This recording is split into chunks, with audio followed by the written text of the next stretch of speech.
Hi, I'm Andrew Tanner, spokesperson for Yoga Alliance, and my job is to get lots of people that don't agree on much to hold hands and be happy.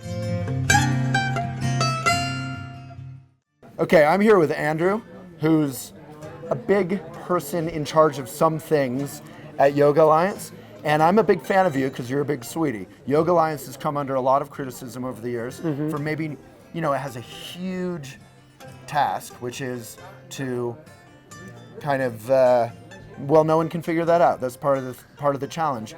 And last couple of years, things have really started getting together. So what's ahead? What's the future of yoga? Question, just a little question. Yeah, that's not like, there's so many things. It is amazing if you look back from 2012 to today, Yoga Alliance, by adding a C6 to our organization, which means instead of just having a registry, we're doing member benefits, we're doing advocacy. We passed 2 laws this year, protecting yoga from regulation. We helped make sure that yoga was able to be taught in the schools because there were conservative groups claiming it was religious. Right. Which it kind of can be, right? It can be, but what we were able to do is prove that yoga can be taught in a secular way. Okay. And that's now case law in the state of California. Nice. Which nice is work. an amazing thing. Thank you. That's on behalf of Yoga Nation. On behalf of Yoga Nation, that's where your dues, that's some of the places where people's dues were going. Right. And that's what everyone wants to know is, what are you doing with all the money? Like, how are we supporting the yoga industry? I saw you roll in here in a Maserati. I mean. Well, yeah, not paid for by Yoga Alliance. All right. Yeah. I like how you didn't deny the Maserati. I don't have a Maserati, but that would be cool if I did. Yeah. So I'd say the biggest thing that we're looking at right now is, how do we bridge the gap between the 100 million people in America who say they're interested in yoga but have not yet practiced it? I think those are just guilty boyfriends. They're mostly men, Yeah. That's true. Well, I'd love to do it sometime. We know they're men. Gotta go to softball, but maybe another time. And the other biggest group is people over the age of 55. That's the fastest growing age group in yoga. And so we're actually, for the first time, Yoga Alliance is using the membership dues to market the Yoga Alliance registry to the general public. So we're not doing ads on necessarily like places where yoga teachers are looking. We're doing ads in places where, yoga teachers' fathers are looking, and they're clicking. Elephant Journal and. Sure, Elephant Journal. Yeah. But the cool thing is, last year we went from 60,000 uniques a month on a registry to 150,000, and now we're looking to average over 300,000. So I might have missed it, but explain the registry to the general people. Yes.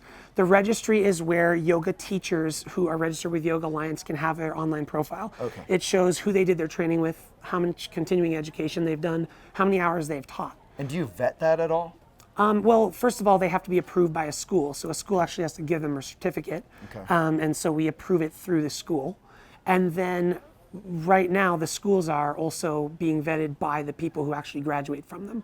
So when the public goes and looks at our registry, they can see the school and they can see how the graduates of that program have rated the school, and they can see feedback about the school from those graduates. Right. And that's the first time in the history of Yoga Alliance where we've added some transparency to the process of accreditation. So is this the humble and sort of quiet start to a yoga Facebook?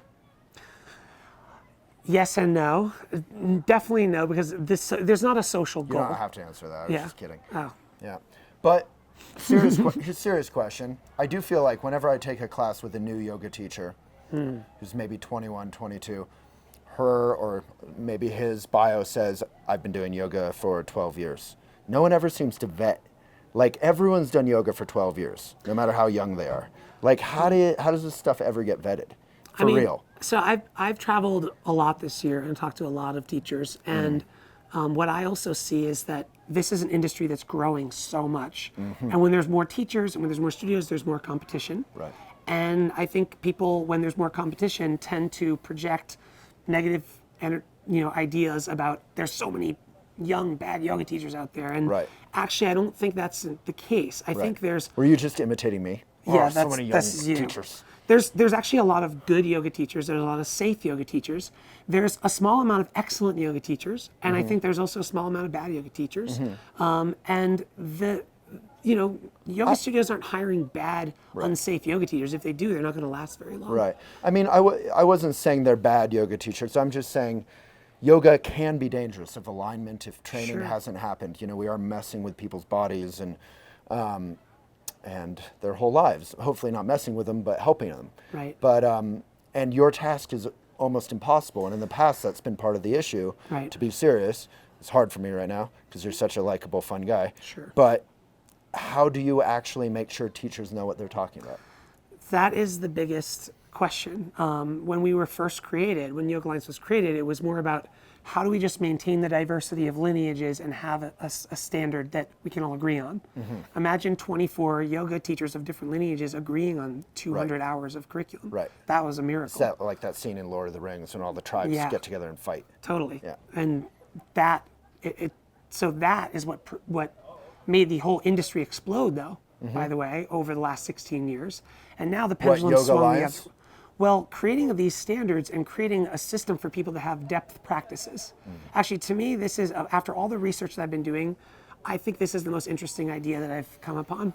If you look at from 2008 to 2012, it was the biggest jump in yoga teacher registrations. If you look at the numbers, and the increase was something like 200% or something huge. And at the same time, the biggest jump in awareness of yoga by the general public. And what that tells me is that when people do depth practices, which is what a teacher training is, to me, a teacher training is, for many people, it's an excuse to go deeper into yoga that is justified by the certificate you get at the end of it.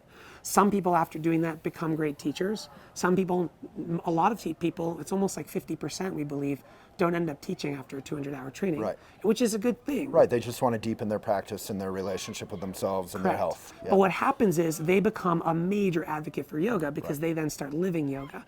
And then everyone they know knows they do yoga and now has heard of yoga. And so it explodes the yoga industry. So I think there's a connection there. Now, as you mentioned, the pendulum swung the other way. Now people are saying we want more oversight.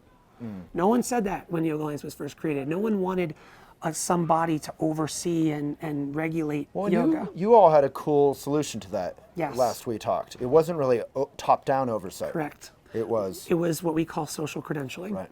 And we're trying to get better at it. So we've launched social credentialing. We've had over 30,000 school reviews. The more reviews you get in any kind of social credentialing model or aggregated data model, the more valuable the data is. And the public knows that no one gets 100% perfect reviews. The public is savvy. They know when they're reading a review that sounds crazy that they let that slide. Or if it sounds like a fan, like or a your best total, friend. this was the greatest thing in the world. Yeah. Right. So the cool thing about what we're doing is everyone who wants to get registered with Yoga Alliance has to do a review. So with like a Yelp site, you'll have the people that love you will review you, and the people that hate you will review you.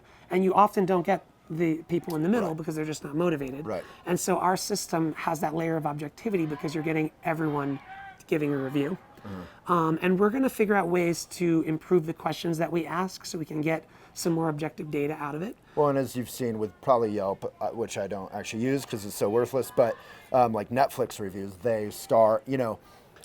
the users themselves rate the reviews. So if a review seems really mean or really too positive, too good to be true, they get 1 star and you don't see them. So those are the kind of things that we're looking at now on how do we improve this system. Because the reality is we could not afford as an organization or as a yoga community to actually send people out to review your school.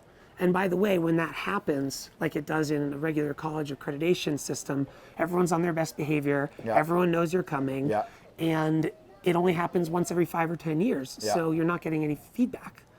With our system, you're getting feedback every time you run a training. Right. So we think that's actually an advantage. Yeah. And it's the future. Yeah.